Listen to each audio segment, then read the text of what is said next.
इंदिरा गांधी के प्रधान सचिव रहे पीसी अलेक्जेंडर ने अपनी किताब my days with Indira Gandhi में लिखा है कि इंदिरा गांधी की हत्या के कुछ घंटों के भीतर उन्होंने ऑल इंडिया इंस्टीट्यूट के गलियारे में सोनिया और राजीव को लड़ते हुए देखा था।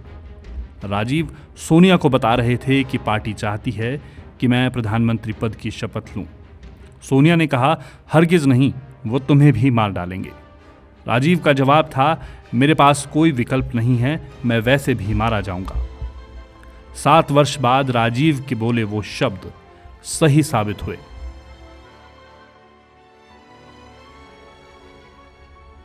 वरिष्ठ पत्रकार रशीद किदवई अपनी किताब में लिखते हैं कि चेन्नई से जब फोन पर जानकारी मिली कि राजीव अब इस दुनिया में नहीं है, तो सोनिया गांधी के पीए विंसेंट जॉर्ज मैडम मैडम चिल्लाते हुए भागे और सोनिया जब कमरे से बाहर आईं तो उन्हें आभास हो गया था कि कुछ अनहोनी हुई है।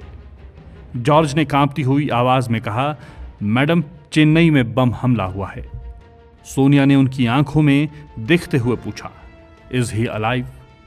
जॉर्ज की चुप्पी ने सोनिया को सब कुछ बता दिया।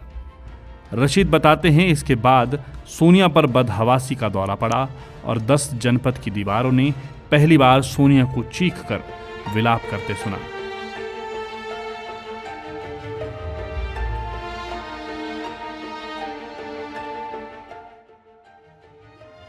वो इतनी जोर से रो रही थी कि बाहर के गेस्ट रूम में धीरे धीरे इकट्ठे हो रहे कांग्रेस नेताओं को वो आवाज साफ सुनाई दे रही थी। आज से 32 साल पहले भारत के पूर्व प्रधानमंत्री राजीव गांधी श्रीलंका के तमिल पृथकतावादियों के आत्मघाती हमले में मारे गए थे। उस समय उनकी आयु सिर्फ 46 साल की थी। उस समय राजीव गांधी आम चुनाव के अंतिम चरण में तमिलनाडु के श्री पेरम्बदूर में चुनाव प्रचार कर रहे थे। 21 मई 1991 की रात 10:21 पर राजीव मंच पर थे। 30 साल की एक नाटी, काली और गठीली लड़की चंदन का एक हार लेकर भारत के पूर्व प्रधानमंत्री राजीव गांधी की तरफ बढ़ी। जैसे ही वो उनके पैर छूने के लिए झुकी, कानों को बहरा कर देने वाला धमाका हुआ। उस समय वहां मौजूद रही वरिष्ठ पत्रकार नीना गोपाल बताती हैं, मुझे एक लड़की से बात करते हुए 2 मिनट भी नहीं हुए थे कि मेरी आंखों के सामने बम फटा। मैं आमतौर पर सफेद कपड़े नहीं पहनती। उस दिन जल्दी जल्दी में एक सफेद साड़ी पहन ली थी। बम फटते ही मैंने अपनी साड़ी की तरफ देखा तो पूरी तरह से काली हो गई थी और उस पर मांस के टुकड़े और खून के छींटे पड़े हुए थे। ये एक चमत्कार था कि मैं बच गई। मेरे आगे खड़े सभी लोग उस धमाके में मारे गए थे। नीना बताती हैं कि बम के धमाके से पहले पट पट पट की पटाखे जैसी आवाजें सुनाई दी थीं। फिर एक बड़ा सा हूश हुआ और जोर के धमाके के साथ बम फटा। जब मैं आगे बढ़ी तो मैंने देखा लोगों के कपड़ों में आग लगी हुई थी। लोग चीख रहे थे और चारों तरफ भगदड़ मची हुई थी। हमें पता नहीं था कि राजीव गांधी जीवित हैं या नहीं। श्री पेरम्बदूर में उस भयंकर धमाके के समय तमिलनाडु कांग्रेस के तीनों चोटी के नेता जी.के. मूपनार, जयंती नटराजन और राममूर्ति मौजूद थे। जब धुआं छटा तो राजीव गांधी की तलाश शुरू हुई। उनके शरीर का एक हिस्सा औंधे मुंह पड़ा हुआ था। उनका कपाल फट चुका था और उनमें से उनका मगज निकलकर उनके सुरक्षा अधिकारी पी.के. गुप्ता के पैरों पर गिरा हुआ था, जो स्वयं अपनी अंतिम घड़ियां गिन रहे थे। बाद में जी.के. मूपनार ने एक जगह लिखा, जैसे ही धमाका हुआ लोग दौड़ने लगे। मेरे सामने क्षत विक्षत शव पड़े हुए थे। राजीव के सुरक्षा अधिकारी प्रदीप गुप्ता अभी जिंदा थे। उन्होंने मेरी तरफ देखा, कुछ बुदबुदाए और मेरे सामने ही दम तोड़ दिया, मानो वो राजीव को किसी के हवाले कर जाना चाह रहे हों। मैंने उनका सिर उठाना चाहा, लेकिन मेरे हाथ में सिर्फ मांस के लोथड़े और खून ही आया। मैंने तौलिए से उन्हें ढक दिया।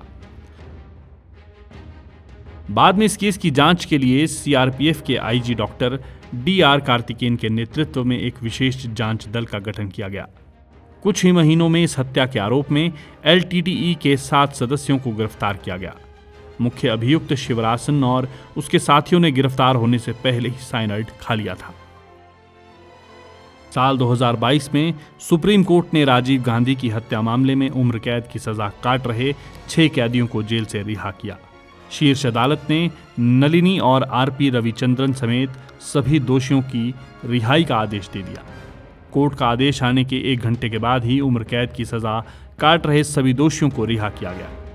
सुप्रीम कोर्ट के जस्टिस B.R. गवई और जस्टिस B. नागरत्न की बेंच ने कहा कि इन लोगों के केस में भी एक अभियुक्त A.G. पेरारिवलन के मामले में दिया गया फैसला लागू होगा।